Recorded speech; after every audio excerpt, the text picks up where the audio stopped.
Everyone can hear me okay? Hi everyone. James Banting, thanks for that intro. It's really good to be back at FOSS4G. It's been about 2 years for me, I think. But yeah, it's nice to be back and see a lot of familiar faces.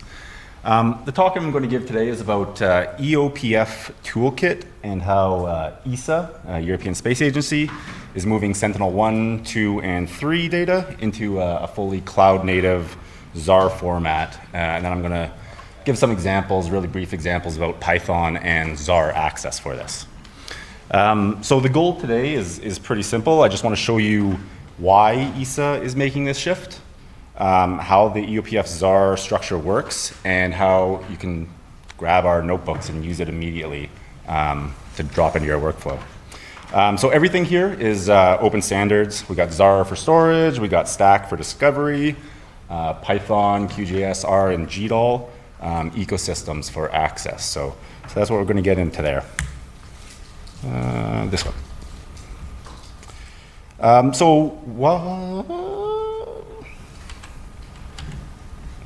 My notes are off. But anyway, the EOPF Toolkit, there's a couple consortiums from ESA. We're working with Development Seed and Thrive Geo on this consortium projects, and our job is really to evangelize the EOPF format and kind of poke holes in it technically. So EOPF is in kind of a beta stage right now. They call it a sample service, and I'll get into it in a minute. So they are receiving feedback, which is a nice kind of process that we get to go through on the open source community. And it's all based on Zarr, so the new hotness in town, for good reason. So why does this matter? Well, we work in a world where EO data is just getting bigger and bigger. I mean, Sentinel-2 alone makes 3.4 terabytes between 2 satellites a day. I gave a talk about GeoAI, and I found a number for ChatGPT-3, and it was trained on about, I think, 1 terabyte of cleaned internet data. So just putting those in perspective, we're getting about 3.4 terabytes a day coming down. And the legacy safe format that was the chosen format for Sentinel delivery, it was built for a different era and a different time where people downloaded these products to their high performance computing systems or their gaming system at home. It didn't really work on their laptop that much. So we wanted to kind of, the community kind of wanted to change that. COG was kind of the first push at that, making sure that we can access stuff in the cloud and not have to download it. But the challenge here isn't really the access. We can access safe data. We can access Sentinel-2 data through Earth Search. Many different ways to do that. It's the structure of safe that was fundamentally misaligned with cloud-native environments. Object storage as well, and then like the whole distributed workflow, as we saw in Naomi's talk. That's kind of what everyone is trying to do, is process this stuff on their laptop easily. And here. Okay, so the problem with SAFE, it's directory based. So this means that you have to parse through a whole bunch of directories to find what you want. It's very XML heavy. I hate XML. I don't want to live in that world anymore. And it behaves like a zip file. So you have to unzip this thing to kind of look at it. So if you want just one band or one polarization or one time series, you have to download the entire product, unzip it, and access the whole thing. So there's no partial access, there's no chunking, and it forces you to read in serial. So there's no parallelization anywhere. So this makes scalable access pretty expensive and slow. So object storage is built for parallel chunk level access, and we should take advantage of that now. The safe format is not suitable for that anymore. So safe works fine on a workstation. That's what it was developed for. But the world has progressed, and it's kind of the wrong shape for what we're looking for the cloud. So the limitations there, they compound. We get whole file downloads for things. We have to go through XML and do some heavy metadata parsing. And we get a rigid directory tree structure that doesn't work well for distributed analysis. So we want something a little bit different there. So Zarr really solves this because it allows us to do distributed processing and stores things in chunks and n-dimensional arrays, which are really nice, so we can align many, many different bands together. And it describes all of this with JSON, no more XML, it's human readable. A lot of tools out there and ecosystems for parsing it. Each chunk is its own object and they're fetched independently. So this really works well with that cloud paradigm of parallelized reads and writes. This is an example of a Zarr data set where we have a root metadata, and then you have groups and subgroups behind that, and you can get arrays under the hood ultimately. So instead of the whole safe product being downloaded, you get just to read slices of what you want, either spatially, spectrally, or temporally, however you kind of build your Zarr data set. And that single shift is going to unlock a lot of possibilities for exploration.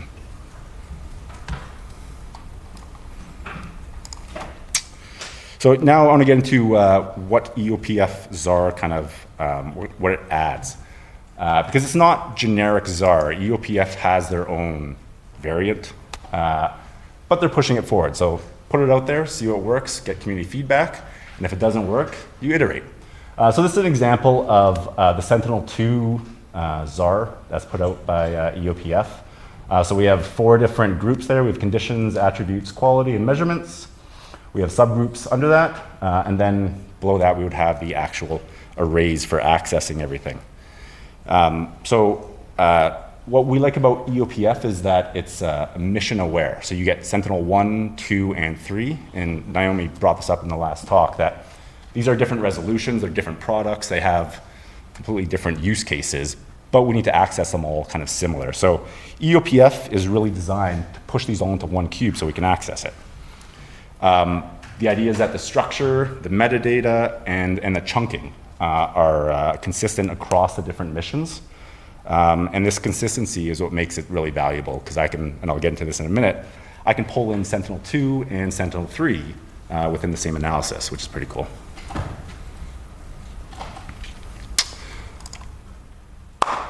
Okay, where am I? So why is safe and like translating safe to Zarr pretty hard? You have to, like I said, normalize across a whole bunch of missions. So you start with Sentinel-1, Sentinel-2, and Sentinel-3, and they're heterogeneous data sets. They have radiometric differences. They're aligned to different grids. But you somehow need to put these all into some data cube that a user is going to access and do some analysis on. So you get the safe inputs to start with. And then you have to create your Zarr. So you have to think about, what's my chunking going to be for certain use cases? Sentinel-1 chunking is probably going to be different than Sentinel-2. There are going to be different use cases, a lot more temporal access versus spatial access. So you got to think about your hierarchies and what attributes you're adding to the Zarr itself. And then beyond that is the stack, the access layer. So like going back to the slide earlier, I don't want to have to teach my customers about Zarr groups, Zarr hierarchies, when they've already just learned Stack. Stack has been out for 6 years now or so, and we're seeing a lot of adoption, and people are understanding about items and collections and catalogs. I don't want to introduce something new for customers when they're really concerned about use case. The Zarr access patterns is my business, and my customers should really just focus on their business. So this is why it's hard, because you have to push all of this together and kind of obfuscate it from the user, because they're focused on the analysis side.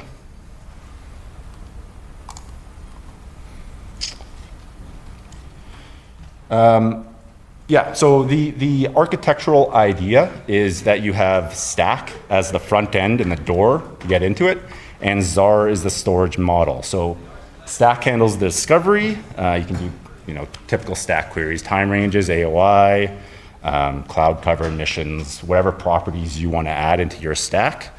And once you get the item, the Zarr asset itself points directly to that data cube. So the separation of concerns there, the discovery and the storage, makes the entire ecosystem scalable. So this is an example of the EOPF sample service stack API. So anyone can go on and hit this stuff. It provides regular stack access. You can use it with all your stack tools, ecosystem. But it points to a Zarr under the hood. So you need to switch gears and jump on your Zarr data sets. But it's still all described by stack. So for some examples here, for the EOPF Toolkit, part of our mandate was to create a bunch of notebooks in Python and R to describe how people are accessing that. So I'm going to run through some examples here. These are all open, and you can all get to the toolkit at the bottom there. It's an organization, GitHub organization, so there's a couple of repos under there. I encourage you all to look them. There's some lower level stuff and then notebooks. But predominantly what we're trying to do here is keep it simple. We want to have Zarr be kind of like a drop-in replacement for current access patterns, whether they're like COG or even just GeoTIFF. I don't want to mess up workflows too bad. So we tried to make the notebooks really simple, use existing tools that people have. Matt Hansen was talking about backwards compatibility and how people need to get with the times. I think that's true. I think people should update, but we also need to make that disruption as minimal as possible. So what we're trying to do with this first one is really simple. We search with the EOPF stack API like you're doing any stack. You can then find the Zarr asset you want to identify. Then you open it with Xarray. Open data tree is the way you open EOPF Xarray, Zarr data sets because of that grouping. And once you get that data key, you can slice it however you want, touch the chunks you need, and then just move on. So look at this first one. It's pretty simple. It's made to be just really, really approachable. And then we get into a little bit more bigger use cases beyond that.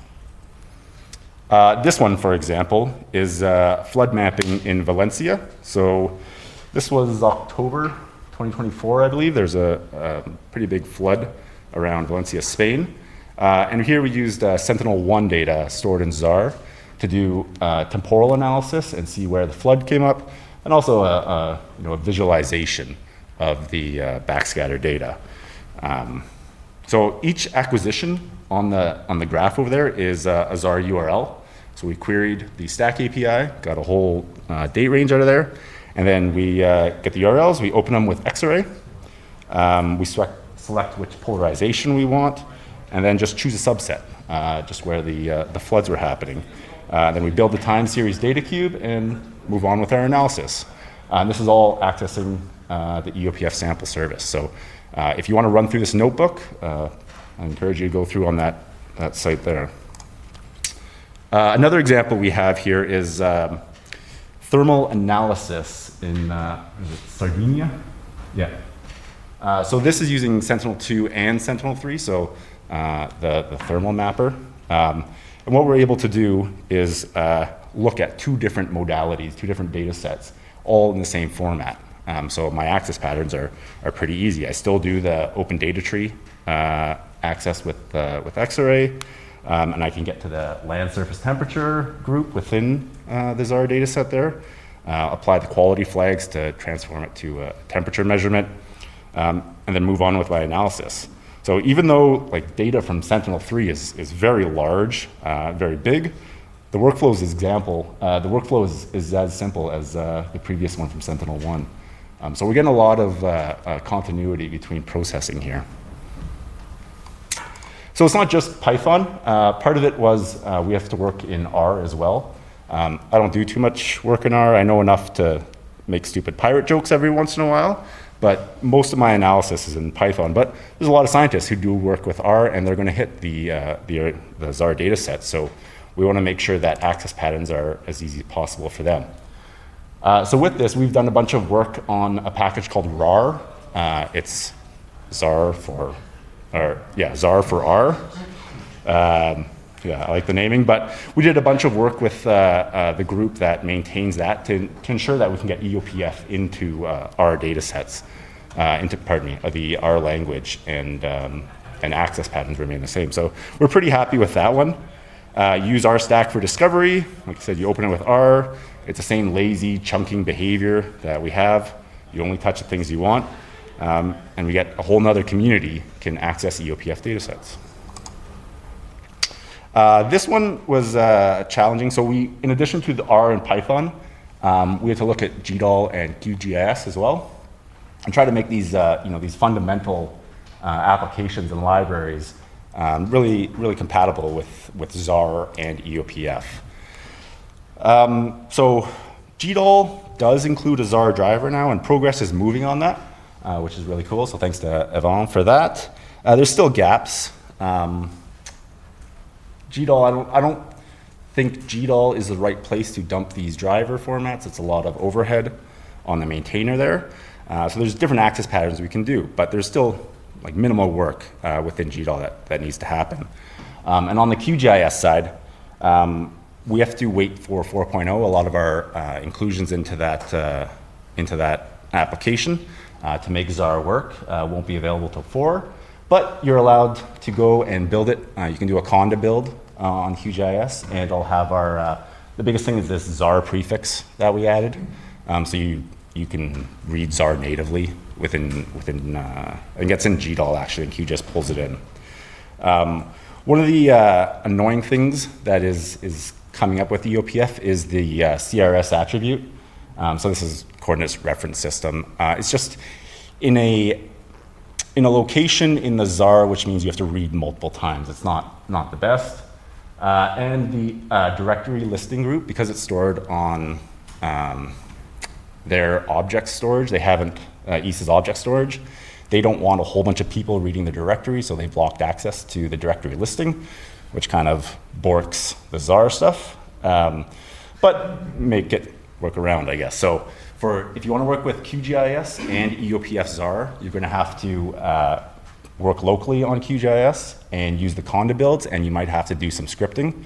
We're still working on QGIS to push this through and make it a lot easier for people to access Zarr, but progress is coming along. So what works today for QGIS and GDAL, we got the Zarr driver working in there, which is pretty cool. You can access local stores of Zarr, which kind of defeats the purpose of Zarr. You get chunked rasters loading pretty easily. And Lutra Consulting really did a good job on the Stack API support in QGIS. So that's how we're accessing the EOPF Zarr. What we're still working on is the multiple group and the hierarchy structure. So we're providing feedback to ESA about this. The remote access directory listing, I think this is just something that we can yell into the wind as much as we want, but I don't think that's going to change.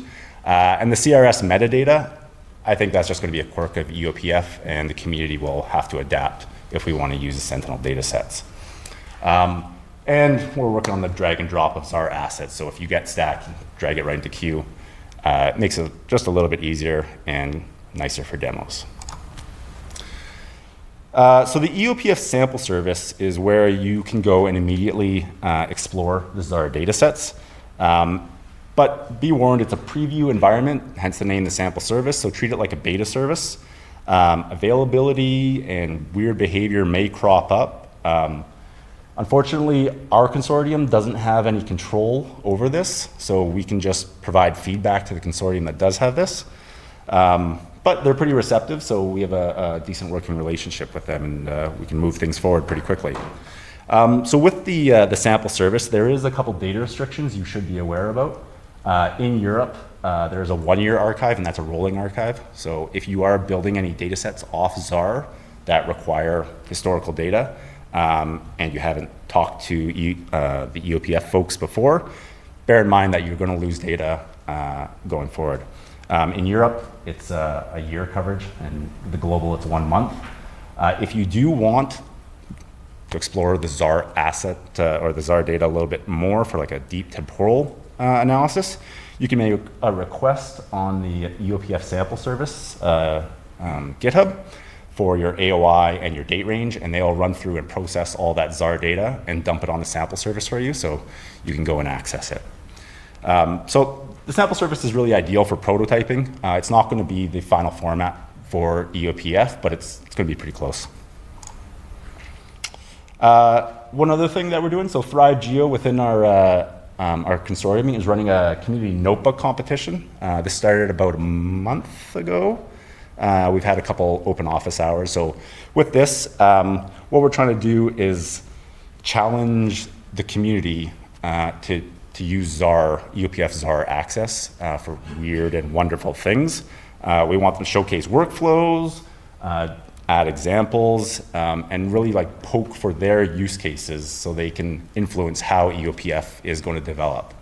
So I encourage you all to sign up for this. I believe it ends in January or February. There's some ESA prizes, Thrive Geo is throwing some prizes in. I think we might be throwing in some of these hats as well, which are pretty fun actually. So yeah, if you work in Python, R, whatever, I think we're working on some Julia stuff as well for access. This is a really good starting point to get in there and see how EOPF Zarr is gonna work for you. I think, oh yeah, 2 more here. So the key takeaways, the safe to Zarr is gonna be a structural shift for how we do processing, especially for cloud native processing. A lot of people have like moved up from COGS, they understand that process.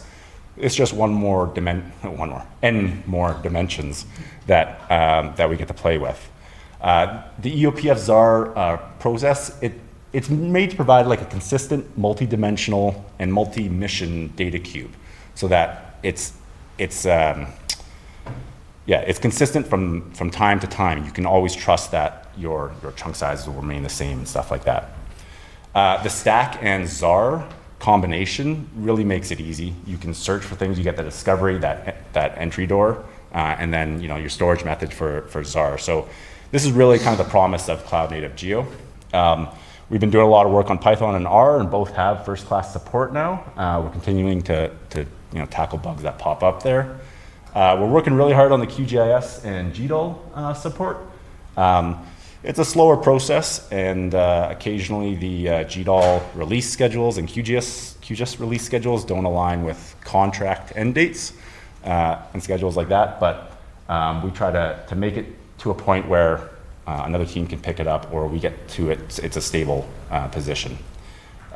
Keep in mind, the sample service is a preview environment, so it is subject to change, so do not run any production workflows on this yet, but test things out, please. And the last thing, just go have fun, try the notebook challenge. If you have any questions about it, I'm happy to answer anything regarding that. Yeah, I'm James Banting. Thanks for coming to my talk. Yeah, Alex, thank you, James. We've got one question here so far. Alex? James, I work with people and teach people and do a lot of Python code to work with Earth observation data. And I'm looking at this EOPF 101 Sentinel 2 notebook, and it's got functions that abstract simple things and complex things. And it's got a lot of boilerplate. Yeah. And I know that it's really early days, but if we're going to have this work, we really need to make it simpler.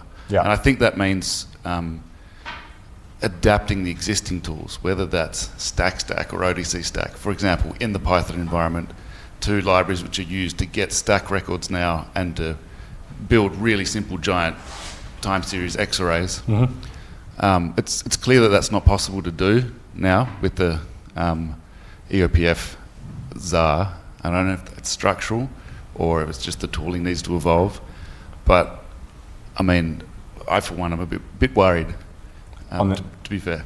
So yeah. I don't know if you've got any comments about the tooling. I know you're saying that we can adapt the tooling. This isn't even working, is it? No, it's fine. It's fine.